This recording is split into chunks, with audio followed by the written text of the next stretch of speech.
Outcome 1. Sister Sage secretly made V1 to help Billy Butcher. What if Sister Sage's real plan was never about helping Homelander? The show already hinted at it. Deep down, Sage never truly cared about Homelander, the Seven, or even the future of Supes. Honestly, it feels like she just wanted everyone to destroy each other while she sat safely inside her bunker reading books. And that's exactly why this theory makes sense. What if Sage secretly created her own version of V1?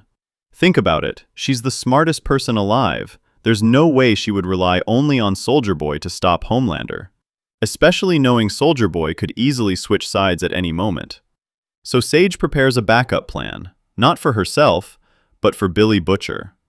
Because Butcher is reckless enough, hateful enough, to actually use V1 against both Homelander and Soldier Boy. And honestly, this feels perfectly in character for Sage. She doesn't win fights with strength.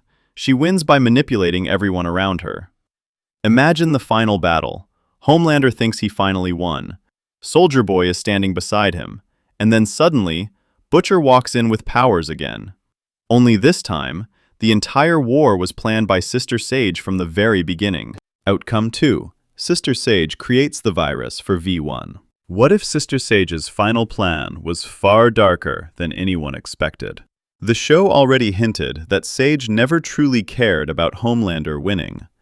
Honestly, it felt like she wanted everyone to destroy each other while she stayed hidden in her bunker, reading books and watching the world collapse.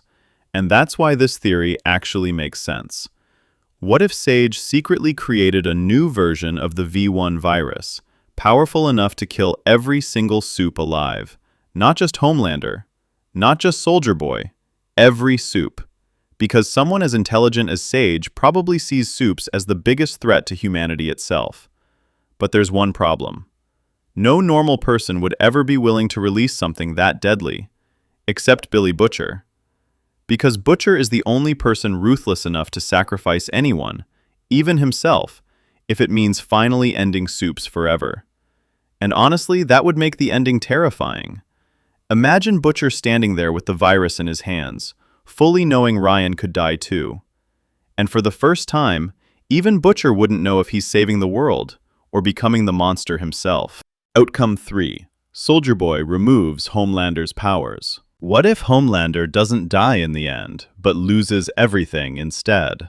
We already saw something massive in the last episode. Soldier Boy removed Bombsight's powers in exchange for V1, and honestly, that changes everything. Because now we know Soldier Boy still has the ability to take powers away, which means Homelander could eventually become his final target. At first, Soldier Boy gives V1 to Homelander because he's his son. And over the last few episodes, we've actually seen Soldier Boy becoming a little more emotional and conflicted. But that could be exactly what leads to the final twist. The more Soldier Boy watches Homelander lose control, the more he realizes his son is too dangerous to exist with powers. So instead of killing him, he decides to do something even worse. He burns the powers out of Homelander permanently. And honestly, that would be the perfect punishment. Because Homelander's biggest fear was never death. It was becoming weak, becoming ordinary, becoming human. Imagine the final scene. Homelander standing there powerless while the entire world looks at him like a normal man for the first time. And for someone like Homelander, that fate might be worse than death itself.